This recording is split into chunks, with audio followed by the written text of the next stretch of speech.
La tragica fine di Giulia Cecchettin. È stato ritrovato il suo corpo in un canalone tra Barcis e Piancavallo in Friuli Venezia Giulia. Il giro vorticoso del nord-est da parte di Filippo Turetta sulla Punto Nera è finito in quel tratto dove il corpo di Giulia è stato scaricato, ma di Filippo Turetta non c'è nessuna notizia. C'è una caccia all'uomo con centinaia di uomini mobilitati e di mezzi, e ovviamente da ieri sera è stato emesso un ordine di cattura internazionale perché potrebbe trovarsi Filippo Turetta in Austria. Aveva raggiunto la zona dell'Alto Adige, la macchina era stata segnalata nei pressi della frontiera con l'Austria subito dopo San Candido e quindi potrebbe essere entrata in quel paese dove comunque lo si sta cercando. Avevamo pubblicato per primi la foto della Punto Nera quando era stata fotografata nel passaggio a Zero Branco, quindi rivediamo quel servizio con la foto di questa macchina fantasma e poi vedremo anche come si stavano svolgendo le ricerche. 43 minuti, Zero Branco. Eccola in questa immagine che Media Nord-Est può mostrarvi in esclusiva, l'auto guidata da Filippo Turetta, la grande Punto Nera targata FA015YE, che nella notte tra sabato e domenica è stata registrata dalle telecamere di videosorveglianza. La prima volta che si vede uno scatto delle telecamere dislocate lungo le nostre strade, uno dei frame che certificano i movimenti dell'auto la notte della scomparsa. A solo poco più di un'ora di distanza dal passaggio nella zona industriale di Fossò, registrato alle 23:30, poco distante da dove sono state ritrovate le chiazze di sangue la cui provenienza non è ancora stata accertata. È buio, quindi non si riesce a capire chiaramente quante persone ci siano all'interno dell'auto, se una o due, ma proprio il passaggio in questa zona, dove sembra essersi fermata più a lungo, oggi si sono concentrate le ricerche di carabinieri e vigili del fuoco. Proprio oggi, nel giorno in cui Giulia si sarebbe dovuta laureare e poi festeggiare con la sua famiglia e gli amici. Noi speriamo sempre che ritorni e cioè non è neanche tanto per la laurea, più ormai, nel senso a me non importa della laurea, mi basta vederla. Sul cancello dell'abitazione in via Aldomoro a Vigonovo, Elena ha voluto ugualmente appendere i fiocchi rossi, perché questa è la giornata di Giulia, quella che lei attendeva da tempo e che oggi, come ha detto il papà, andava festeggiata. Ogni giorno che passa è sempre peggio, e anche le forze sento che vengono meno, perché io riposo ma mi sveglio sempre più stanco del giorno precedente. E mi sono svegliato stamattina ed ero distrutto, perché dico io non dovrei essere qui davanti a voi, dovrei essere lì che festeggio assieme a mia figlia. Questo non può essere, no? Nella vita di tutti noi, cioè, un momento di felicità trasformarsi in un momento di dolore. Non è concepibile, non è concepibile. Rinnoviamo l'appello, fate in modo che Filippo torni, e magari raggiungendolo con qualche messaggio anche di distensione, come abbiamo detto prima. Nessuno vuole fare processi adesso, non è il momento dei processi, vogliamo solo riabbracciare questi due ragazzi. Due famiglie, quella di Giulia e di Filippo, che stanno vivendo ore di angoscia, ma nonostante tutto Elena non ha rabbia, chiede solo di poter riabbracciare la sua Giulia. Io non penso che lui fosse una persona cattiva e nel senso, se ha sbagliato penso che possa anche rimediare al suo errore. Nel senso, spero che ci stiamo sbagliando tutti e che non sia come pensiamo, ecco.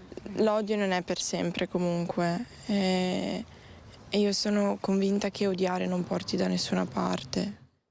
Questa era la sorella di Giulia. Elena, ovviamente erano i momenti in cui ancora c'erano delle speranze. Avete sentito il padre Gino Cecchettin che aveva detto: sono persino disposto, a un certo punto ha detto ai giornalisti, sono persino disposto a perdonare e ad abbracciare Filippo purché mi riporti mia figlia. E nel giro di pochi mesi quest'uomo ha perso la figlia e anche la moglie un anno un anno fa. Allora adesso abbiamo un collegamento telefonico con, mi pare, Daniela Sizia. Daniela, allora dove ti trovi? Dici che cosa, se ci sono novità nella ricerca adesso a questo punto di Filippo Turetta. Sì, direttore, io sono ancora sulla strada che da Barcis va a Piancavallo ed è dove c'è il posto di blocco a 7 km da qua, il corpo di Giulia. Ci sono ancora gli investigatori là, ci sono gli uomini della scientifica. Questo pomeriggio è arrivato il papà per il riconoscimento ufficiale, un atto davvero difficile, terribile. Abbiamo visto un volto che era davvero anche difficile davvero da spiegare. È calata la luce qua, però continuano le indagini. Il corpo è ancora lì, di Giulia è ancora lì, e presto cercheremo di mostrarvi le immagini di questo canalone. Fra l'altro Filippo ha percorso questa strada, si è fermata perché questa strada è chiusa durante i mesi invernali, quindi era stata chiusa, e quindi lui è arrivato, ha alzato una sbarra perché per passare doveva alzare una sbarra, e poi ha percorso altri 7 km fino a questo canalone dove ha lasciato Giulia. Adesso le indagini e gli accertamenti si sta pensando anche che da indagini e accertamenti la macchina di Filippo possa essere in Cadore. Tutti i controlli, tutti i vigili del fuoco, tutte le forze si stanno concentrando nel Cadore, in zona Dobbiaco, che è, dicono, l'ultima vera apparizione, diciamo, della macchina di Filippo. Quindi tutti i controlli dei vigili del fuoco, tutti i sopralluoghi si stanno spostando in quella zona. Qui, direttore, è tutto chiuso ancora perché ovviamente ci sono ancora lì gli investigatori e ancora lì il corpo di Giulia, e noi nel giro di, spero poco, vi mostreremo dove Filippo ha davvero lasciato questa ragazza. Questo, direttore, da Barcis, da questa strada, fra l'altro che è buia e ci sono davvero molte poche case, direttore, quindi lui è arrivato su senza nessun tipo di problema, ed è qui, insomma, indisturbato, purtroppo, che ha lasciato il corpo di Giulia.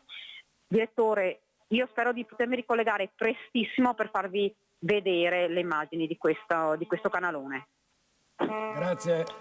Grazie molte. Vedo Anna Maria Parisi collegata da Vigonovo, vediamo se riusciamo, davanti ai fiori che sono stati lasciati davanti all'abitazione della famiglia Cecchettin. Sono mazzi di fiori proprio lasciati. Sentiamo fortissima, quella di poter riabbracciare la figlia che invece riabbracceranno così il papà soltanto in queste condizioni. Abbiamo visto anche dai post su Instagram, dalle stories della sorella Elena, come la rabbia adesso cominci anche a uscire e a montare per il fatto che questo ragazzo abbia strappato questa giovane vita ai tanti sogni, ai tanti progetti futuri che erano già in atto, alcuni dei quali con la passione per il disegno, i comics. Infatti Giulia era bravissima a disegnare, e come vedi ci sono anche tanti colleghi che fotografano anche per i giornali online questi fiori, queste composizioni che man mano che passa il tempo cominciano ad essere sempre di più. È una commozione che si fa sempre più forte, e intanto anche i colleghi delle TV anche nazionali si stanno avvicendando gli uni con gli altri. Vediamo Simone Merlo che sta spostando l'inquadratura per farti vedere che cosa c'è, per far vedere anche a casa ai nostri telespettatori e telespettatrici che cosa c'è qui di fronte casa di Giulia. E tra l'altro l'altro vediamo dall'unica luce al momento accesa al primo piano di casa, no, anche questa delle finestre dell'ingresso al piano terra, ancora aperti gli scuri, con ogni tanto qualcuno della famiglia che fa capolino per vedere se ci sono ancora i cronisti, se noi siamo ancora qua. E certamente siamo qui anche per cercare di capire se con la nostra presenza possiamo continuare a manifestare nel nostro piccolo la vicinanza a questa famiglia fortemente provata da questa. Questa famiglia fortemente provata, ha detto in diretta Anna Maria Parisi da Vigonovo, ed è una storia tremenda quella che ha visto per protagonisti questi due ragazzi, entrambi ventenni. Lei che stava per laurearsi all'Università di Padova alla facoltà di ingegneria biomedica, e lui che l'aveva conosciuta proprio sui banchi dell'università.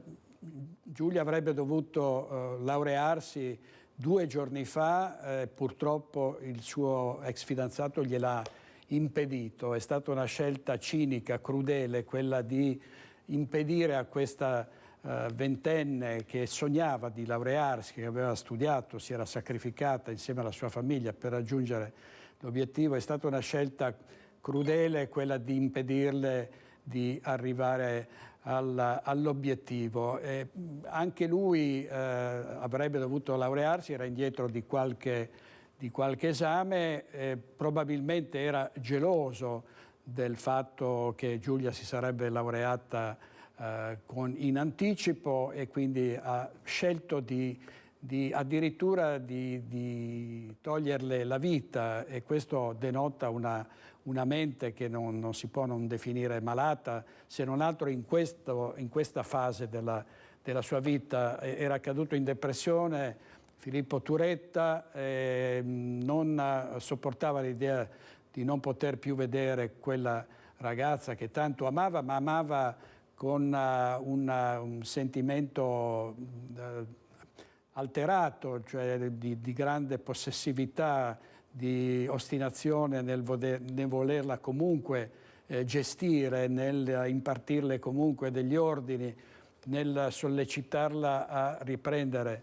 il loro rapporto. E Giulia, che era una ragazza buona, era una ragazza mite, ha sempre cercato di non urtare la suscettibilità, e forse questo è stato uno sbaglio, quello di essere accomodante con un uomo a cui non sarebbe bastato in qualche modo rivedersi e restare amici, fino al punto da far scatenare una rabbia incontrollabile che ha poi portato all'omicidio. Adesso Filippo Turetta è ricercato, vi dicevamo, dappertutto, ovviamente nelle zone in cui abbiamo sentito i nostri inviati. Ovviamente questa è una delle mappe che descrive il tragitto della Punto Nera, vedete, è arrivato fino a Caneva, a Piancavallo, lì a Barcis ha scaricato il porto, poi si è diretto verso Longarone. È stata vista in questa cartina, la cartina finisce dove finisce il Veneto, e cioè ad Ospitale, perché poi inizia l'Alto Adige, ma Filippo era andato in Alto Adige, dove frequentava i monti, il Baranci, il Monte Elmo, la Croda Rossa, la Val Fiscalina. Era tornato lì, forse avrebbe voluto con la sua ex fidanzata ritrovare l'amore nel lago di Braies, che è meta di tanti innamorati. Purtroppo le cose sono andate purtroppo molto diversamente, e adesso lo stanno di nuovo cercando. Vediamo un'altra mappa. Mi pare che ci fosse un'altra mappa che forse descriveva questo percorso tra Veneto e Friuli Venezia Giulia. Ce l'avete? Sentiamo l'Anna Maria allora di nuovo. Anna Maria Parisi di nuovo da Vigonovo. Sentiamo. Sì, eccoci direttore, siamo ancora qui con Simone Merlo di fronte casa di Giulia Cecchettin e veramente commuove il fatto di come sia tantissima la gente anche che non conosceva personalmente né Giulia né la sua famiglia a venire qui per portare un fiore, un bigliettino e un pensiero proprio di vicinanza, di amorevolezza, di solidarietà a questa famiglia. Stavo proprio con Simone Merlo leggendo alcuni di questi bigliettini e sono veramente, scusa se impallo alla telecamera, sono veramente tantissimi. Qui ad esempio commuove quanto scrive questa persona. Tra l'altro c'è un profumo fortissimo di rose qui, direttore. Allora, ti leggo questo biglietto. Vola, piccolo angelo, fra le braccia della tua mamma. Sì, perché ricordiamo che la mamma di Giulia, come della sorella Elena e del fratello minore, si è scomparsa l'anno scorso a soli 51 anni e di come il papà Gino avesse detto che visto che Giulia era rimasta a casa con loro, fosse lei la piccola donna di casa, piccola solo riferita all'età, e si occupasse di tante cose. Quindi poi altri biglietti con vedi dei pensierini, dei regalini per Giulia, un cuore, degli angeli e poi ancora fiori, margherite, rose e quest'altro biglietto. Insomma, ci sono proprio tantissime manifestazioni di affetto per Giulia. C'è questo biglietto, ti leggo anche questo: perdonaci Giulia per non aver fatto abbastanza per cambiare questa cultura.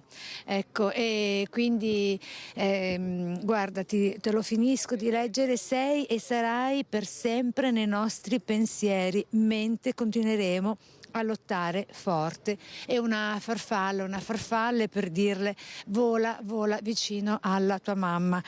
Qui veramente, direttore, la gente che si sta avvicinando a questa famiglia, anche suonando il campanello, vicini amici di famiglia, parenti, amiche di Elena, amiche della sorella di Giulia, amiche di Giulia, compagne di scuola del liceo prima e poi dell'università di Giulia che stanno arrivando qui. Sono tantissime le persone. Qui è stato dichiarato lutto cittadino per la giornata di oggi, per quella di domani.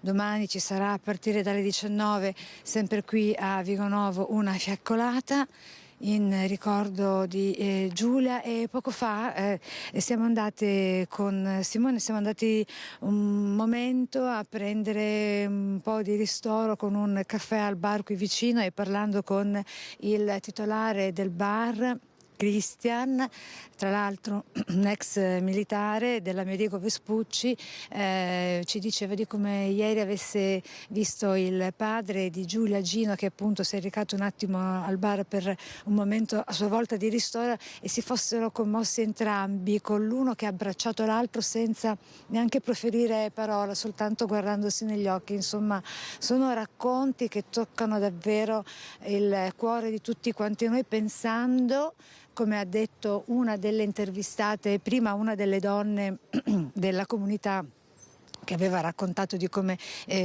bisogna insegnare l'educazione del rispetto verso la donna sin da piccoli, dalla tenera età, una giovane mamma, così ci ha detto prima, di come questo fatto mette in evidenza che cosa, che bisogna stare guardinghi, non bisogna abbassare mai la guardia e non fidarsi troppo. Soprattutto il messaggio che poi ha dato un'altra persona, sempre un'altra donna della comunità, di questa comunità, è stata non andare agli ultimi appuntamenti. Questo è un messaggio che mi sento di lanciare, farmi l'attrice per come poi altre donne hanno voluto portare qui a Vigonovo, venendo a portare a loro volta un fiore, tributando la loro vicinanza alla famiglia di Giulia. Direttore.